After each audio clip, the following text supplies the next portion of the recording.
Will tonight be the night that Dan Harris correctly makes a home run call? We'll find out in the Tuesday, September 28th edition of Leading Off. I am your host, Brendan Tuma. With me, as always, as of late, is Dinger Dan Harris. Mr. Harris, how are we doing this morning?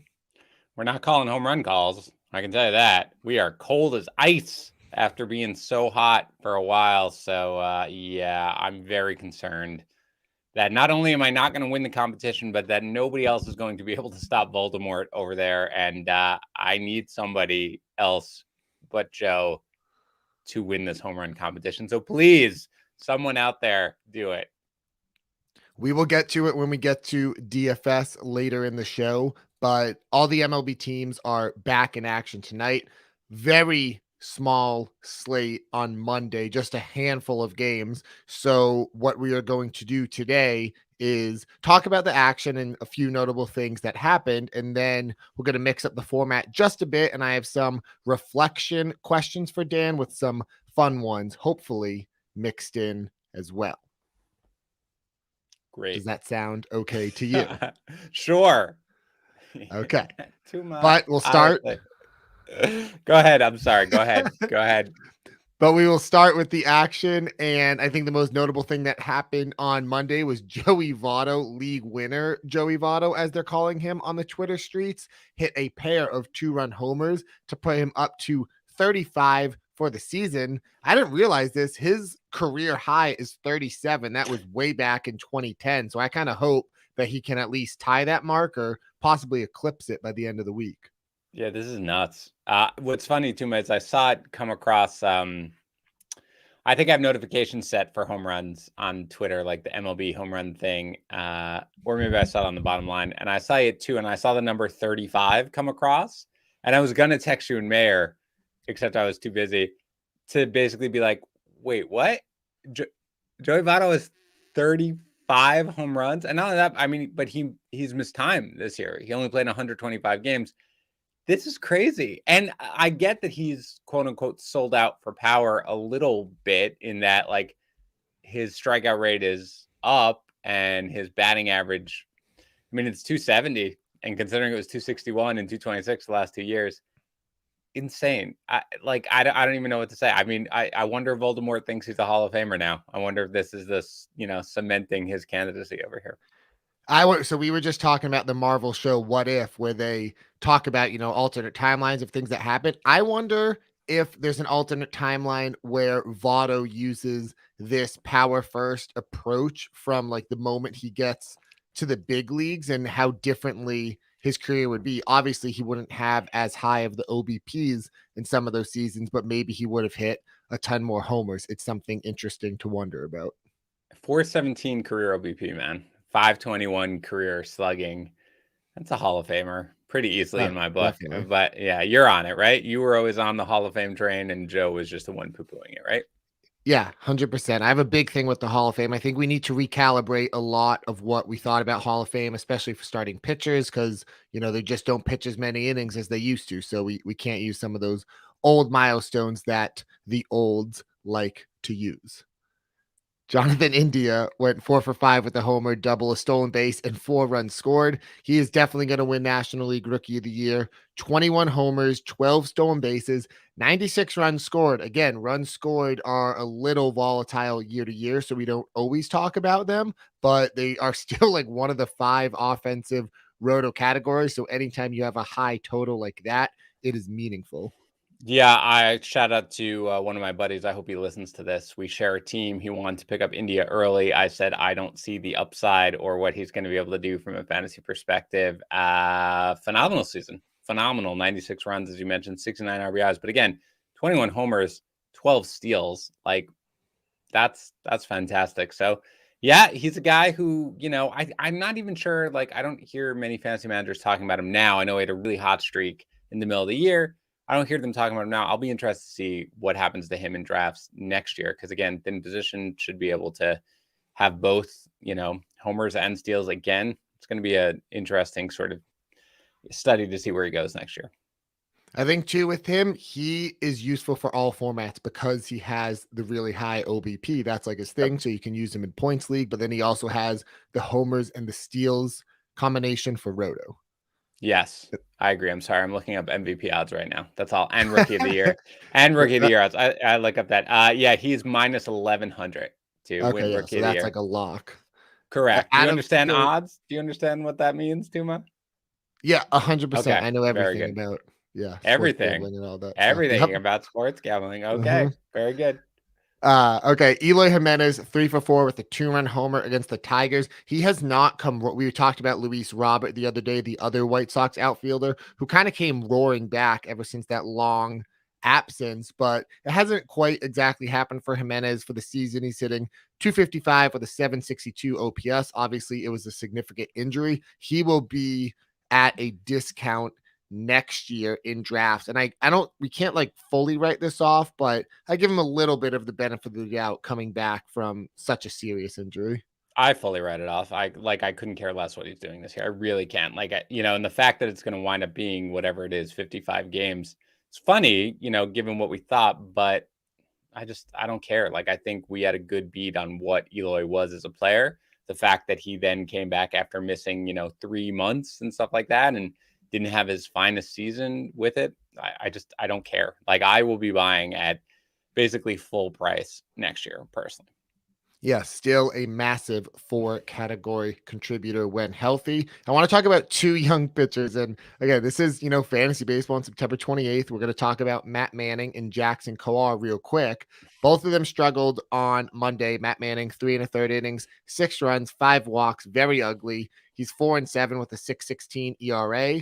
Jackson Kowar, 4 1/3 innings, 5 runs, and 11.28 ERA. I just want to mention both of them because they were top-ish prospects. And I want to use the lesson from last year because in 2020, a few top 100 pitching prospects, Casey Mize, Tariq Skubal, Trevor Rogers, all struggled mightily. And they've all been, very helpful for fantasy teams this year. So I just wanted to use Manning and Kowar as examples of, it's their first time in the majors. Don't, write them off for forever. They won't be drafted next year, but just keep them in mind if things do start to click. Like they were top 100 prospects for a reason.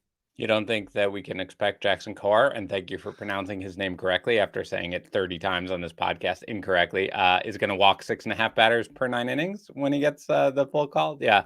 Look, it happens sometimes with these rookie pitchers. And again, what I specifically remember is picking up Kowar for his 2-start week and watching his first start and saying, oh no, this kid is just not ready. He looks like you looked the first time you hosted this podcast, right? Like you're going to just vomit all over everybody. So I'm willing to certainly basically throw out essentially what we see in these rookie seasons from a couple of these kids. I think they need some time, but you're right. Like we see it where they struggle significantly in their first cup of coffee in the majors, and then they come back and they're very useful pitchers. So I certainly am not throwing out either Manning or Kowar. Very well done, Tim. Yeah, it's just a little note in the back of your head. And I think like that's the way, not every fantasy baseball takeaway has to be, okay, this guy's a superstar, this guy sucks. I think we sometimes get into, not we like you and I, but Yeah, like I hear you. That's a fantasy direct shot at analysts. me. It's fine. that can sometimes happen. And sometimes just, filing that note away for later. Who knows? Maybe one of them will be a streaming candidate mid-season next year and then take off. So just things to remember, but I'm going to quickly get into some news and notes. X-rays on Brandon Belt's left hand revealed a fractured thumb. He was hit by a pitch on Sunday. Andrew Baggerly of The Athletic says there's a pretty big time range and potential timetables. Who knows? I mean, I wouldn't expect him to play, again this week, obviously, but they're still trying to have him ready for the playoffs. Just a tough break for a Giants team. That was a wonderful story. Fractured thumb, and they think he's going to be able to play again. I didn't see the updated timeline or anything. They think he's going to be able to potentially play again, even in the There playoffs? was just that Baggerly report, but I don't know. It sounds optimistic. They're probably thinking if they make to the World Series or something. I don't know. Yeah, that sucks, man. Belt had such a nice season. He's always a guy who I feel like is a really good real life player. And until kind of recently, that park just suppressed all his power. And now that it's a little easier, he's really come to his own. Phenomenal season. I hope he's able to make it back at some point in the playoffs, but that's surprising to me. I think he's a free agent next year. So if he can, like, he's kind of, figured out the Giants ballpark the past Right. couple of years. It hasn't been as big of an issue, but still, if he went to somewhere like Yankee Stadium, by the way, he hit a career high 29 homers in just 97 games. So it Yeah. was like a really nice season on a per game basis. Yep. Absolutely. Nick Anderson went back on the IL. Andrew Kittredge expected back Tuesday. So Anderson got the save on Sunday, but Kittredge will probably be the closer from here on out. Jamison Tyon's returning from the IL on Tuesday against the Jays. We would not trust him, I assume. Carlos Rodon is still expected to start Wednesday against the Reds. And then Luis Castillo's start this week has been pushed back to Friday. I had a borderline heart attack when I read that because I am starting him in a championship head-to-head points league. But it doesn't matter. He was only good for one start this week. Okay, very good. Yeah, I think you it was can't. going to be one anyway. Okay, good. Yeah, you can't start Rodon, obviously. Tyone pitches, I think, against Ryu tonight, right? Aren't they both coming back from the IL in this one? So this is it, baby. This is it. Who are you rooting for out of curiosity, Tuma, in this wild card chase here in this series? For the Yankees and the Jays, because you need to make it. Obviously, are you rooting for the Yankees to knock out the Jays so they don't threaten you for the wild card, or what? I was trying to think this through. I think I want the Yankees and Jays. They play a 3-game set either way to go 2-1. I just don't want one of those teams to gain a huge edge and make it tougher for the Red Sox. But if one of those teams gains a huge edge, doesn't that help the Red Sox make it? Well, yes, it would but knock the other one out. I want us to keep winning as well and get the home wild card game. I would be at that. That's what I like. That's what I like. This is where Mayor is watching. I assume Tuma is thinking about getting the home wild card game. He doesn't care about making anything. He wants the home wild card. He probably still wants the division, even though it's been wrapped up for weeks and everything like that. So there you go, Tuma. Stay optimistic, bud. We had a question in the chat. Do we trust Alex Cobb to pitch versus Texas? Yes, I do. And I think he's like a fine streaming option for this week. I would say I don't trust him, but I'd start him. Like that. That's where I come out on it. Okay.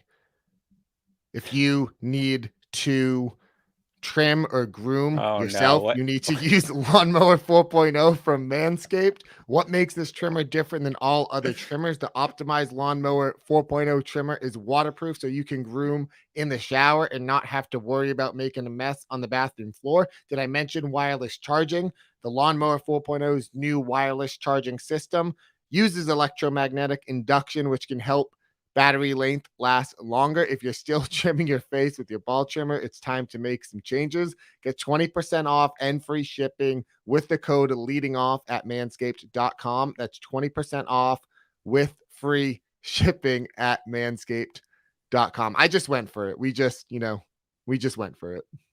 Well done. Some of them that if I thought too that it was an awkward transition, because like the second I finish it, I instantly go into defense mode and go, well, you know what? I was just going for it there. Yeah, I liked it. Yeah. All right. So I mixed in some questions for you, Dan, here. I'm going to try to I have 8 of them. They should be pretty quick. If you want to think about your response, for a few seconds, talk it through out loud, go ahead. But, obviously we don't want to spend all day on these, but I think that, okay, we'll just go in and try. Is that an insult saying I talk too much? Is that the problem? No, not at all. Just like, as the host of a show, always being mindful of time and whatnot, bringing the professionalism to leading off. That's what I think of. Go ahead. Okay. So I've been talking about how I've been getting a little reflective as of late with the season ending and whatnot. So first question for you, and I'll answer these. I'll give my answer to these as well on the side. First question, I think some people find this interesting. How many leagues do you, as a fantasy baseball analyst, play in? Excellent question. I admit that I've cut back a little bit in recent years. I believe that this year I played in 6. Okay. So I think Mayer said this once, that Tags had mentioned that almost the more leagues you play in and you're an analyst, it hurts your ability to perform well in them. And I've kind of noticed that lately. So I too have tried to cut it down so that, you can really focus on them. And I played in 5 this year. And I think that's kind of like the max. I'm not looking for a new league next year, if you know what I mean. I really think that the type of league that I would like to play in, and I probably will play in more, are the draft champions over at NFBC, because that's a really long, a huge league. where you don't make any free agent pickups. It's 50 rounds, so you're drafting like nonstop. And then it's just about setting your lineup, and you can do that. But I was thinking to him about the fact that I have, fab bids run on Friday nights in some leagues, on Saturday nights on some leagues, and like I take it really seriously. And so I was sort of spending hours doing that, and it's just too much. So, especially as an analyst and as you grow here, of course, it's very true that now I root for my calls, basically, right? Like I root for my own teams, I'm invested, but it's much more about if I make a bad call. When I watch a guy like Austin Riley, it's funny because I was going up against Austin Riley in that league, but I was still so happy that Riley was doing well because I know a lot of people drafted him based on my recommendation. So I have cut it back a lot. There are some home leagues that I will keep forever and never leave, but for the most part, I've cut it back. Which player entering the season were you fully excited about? You got them, and you're so happy that you did. It's probably Austin Riley is really the guy who it really is. Because Riley is a guy who I have in nearly every league for sure. That he was just a guy who I kind of targeted. I would say another deep league guy, because I play in a lot of deeper leagues, that I drafted in a lot of spots, and I know it was like late again. Very deep leagues, was Hunter Renfroe, because it just felt like to me there was a possibility that he would evolve from just this lefty masher, and B, his defense was going to keep him in the lineup all the time. In the Red Sox lineup, like, you will fall into runs and RBI. And I don't know if I expected quite this season, but he's a guy who I had a lot of shares of in deeper leagues, who I was really, really happy to have. For me, it was Vlad Guerrero Jr. And I remember telling my friends, if the breakout happens this year and I don't have him in my big, important home league, like, I wouldn't be able to live with myself. Some of the Peanuts and the Cracker Jacks are answering as well. Star Platinum says Ohtani. That's a really nice one if you were in on him before the season. Okay, kind of the opposite. Which player were you most wrong about this year? Victor Robles. Victor Robles, for sure. I mean, everybody teases us, both Joe and I, about him. And again, there wasn't anybody in like the top few rounds to me that I was like, go out and get this guy. Oh, hold on. I'll name one other one. But Robles was definitely the guy who I was like, all right, go get this guy. It's cheap speed. He was absolutely terrible, completely unplayable. The other guy I will say is Yelich, who I had moved up to like 9th and sort of that top tier, so much so that I told you in the TGFBI, I wound up getting my choice of picks, and I picked 9th because I was like, yeah, well, I'll probably get Yelich, and that'll be fine. That's what I want. And he was terrible. So both those guys I missed on big time. It would have been a really funny bit to do if we said, let's try to keep these answers short and everything. And then we get to who are you wrong about? And then it's just like Dan talking for like 10 to 12 I could. minutes. If I had looked at your questions and prepared anything, I probably could have talked for like hours. There's so many calls, by the way, that you make. It's hilarious that if you go back and we like checked, it would be like I'd be horrifically embarrassed because you just make so many calls that there are bound to be 10, 15 that you're just totally off on. I think for me, it was Walker Buehler. I just did not, he was a big fade for me. I just did not think the Dodgers were going to let him go, especially after the shortened season, but they surprised me with that. Okay. What is the number one fantasy lesson you learned this season? The number one fantasy lesson that I learned, I know that's a bigger one season. Yeah, I think it's probably I don't know if I learned it this season, but I would say that I think it's unless there's like a particular reason that I can really point to generally continue to trust my preseason evaluations. There were a lot of guys who I was ready to basically forget. Even Luis Castillo, who I held on to firm. Josh Bell was a guy who I really liked coming into the year. And, he was just terrible for, most of the beginning of the season. And then he sort of figured out. Ryan Mountcastle comes to mind because I know Mountcastle is Mayer's guy, but I loved Mountcastle as well. And Mayer and I talked about him a lot. I was all in on him, and he was terrible in the beginning of the season. In the end, all these guys kind of figured it out. So unless I can point to a reason why someone is struggling, like Yelich, who I felt like I was like, okay, this does not look good, to just sort of trust the way that I evaluate players. What about you?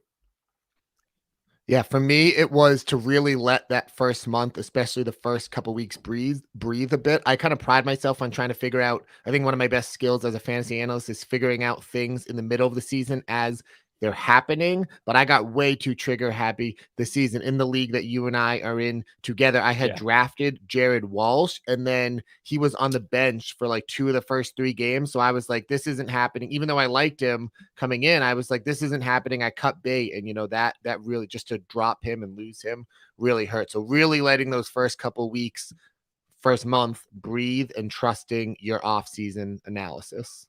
Yep. Early World Series pick. Oh boy.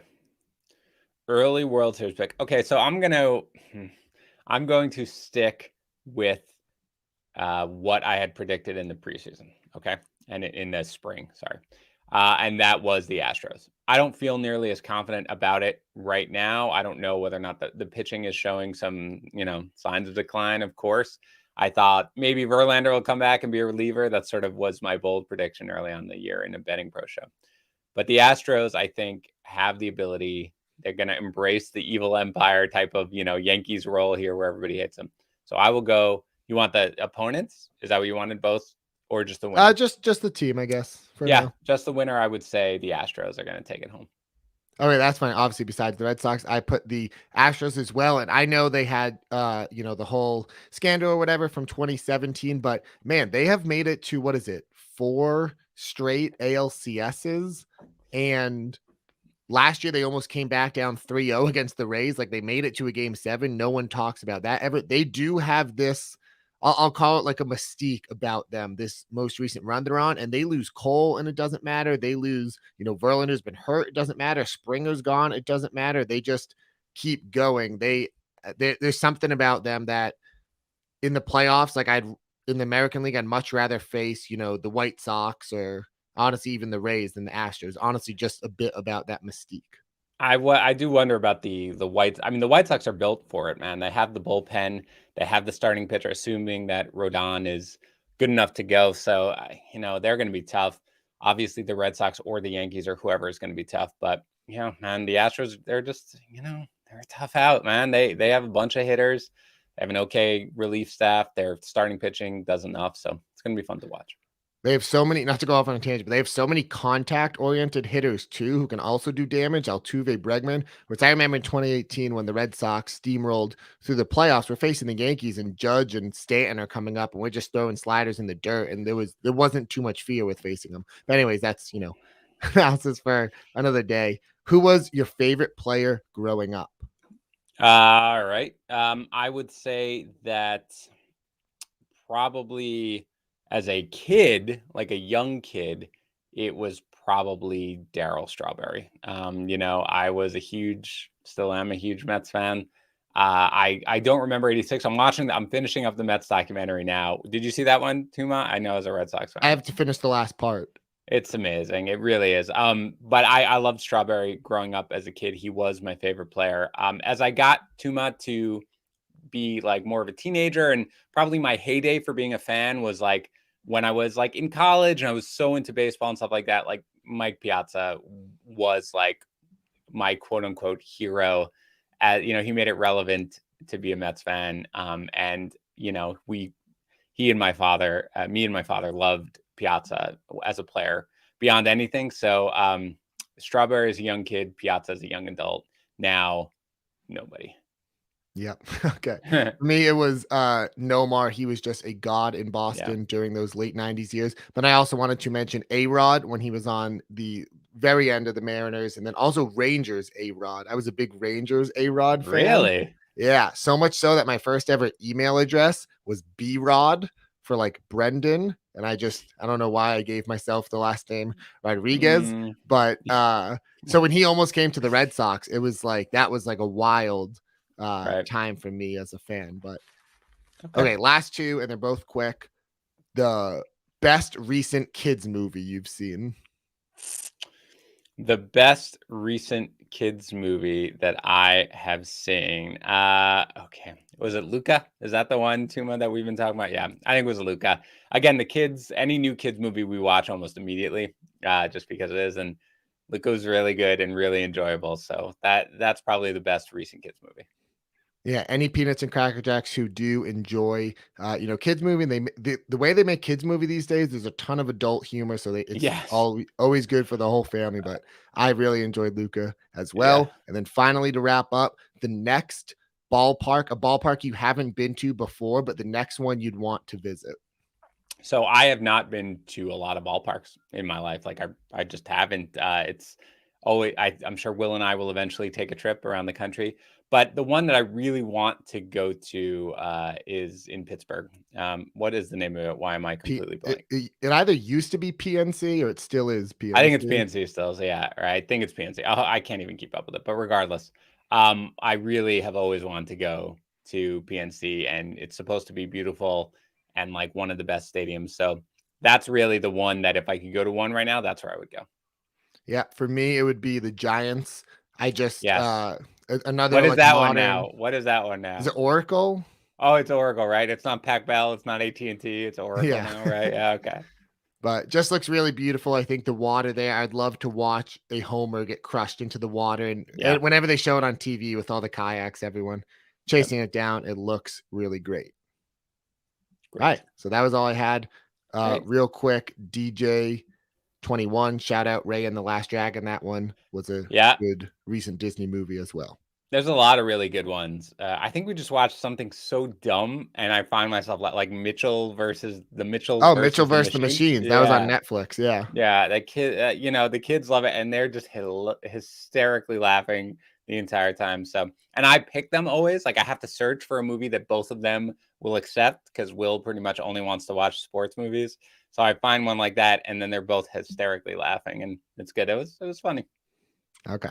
All right. We will get on to the home run leaderboard. Still got a ton of 34s if you can catch us up, Dim. Yeah, I'm Mayor up to 31, baby, with Mitch Haniger. He gets two from him, as does Moonshine Runners, who's up to 20. The only other home run call on the night was Brick JB, who's up to 23 after calling Nick Castellanos. Nobody made up ground on Joey P, even though Bryce Harper was off. So you still have the four-way tie right now at the top with Joe, Go Cards, Randy, and Helpless in Miami with 34. Derek from Texas ACAC right behind at 33. I'm there at 32 with Lawnmower Man 4.4 and Smalls. Mayor making some noise over at 31, along with Turf Durgason, D. Gordon Liddy at 29, Wonky at 26, Cat Fox at 25, Mr. Buster, and the Clown Prince at 24. We are at 1,213. I hope we get going tonight. I still think we might be able to make 1,300 if we have a huge last week here. So pretty close. Somebody's got to stop Joe. DFS is a 13 game main slate. Yesterday kind of felt like a little just introduction into the final week of the season. There weren't as many games, but everyone is back in action tonight. On Tuesday, the starting pitcher strategy, mostly cash arms tonight. So probably going to have to pay up for pitchers. I think it might start with my guy, Chris Sale. Yeah, is that where you're going to? My 10,000 on FanDuel, 9,400 on DK against Baltimore. I mean, that's where you're going, right? I think that's where I would start again. Just the strikeout upside, the floor and upside for Sale and strikeouts is always so strong. Yeah, again, you got a lot of pick a side games here. You've got Wheeler going up against Morton. Wheeler's 10-7 and 10-5, the latter on DK, while Morton is much cheaper, only 8,600 on FanDuel. That's pretty solid price there. 9,200 on DraftKings. You've also got Woodruff against Wainwright.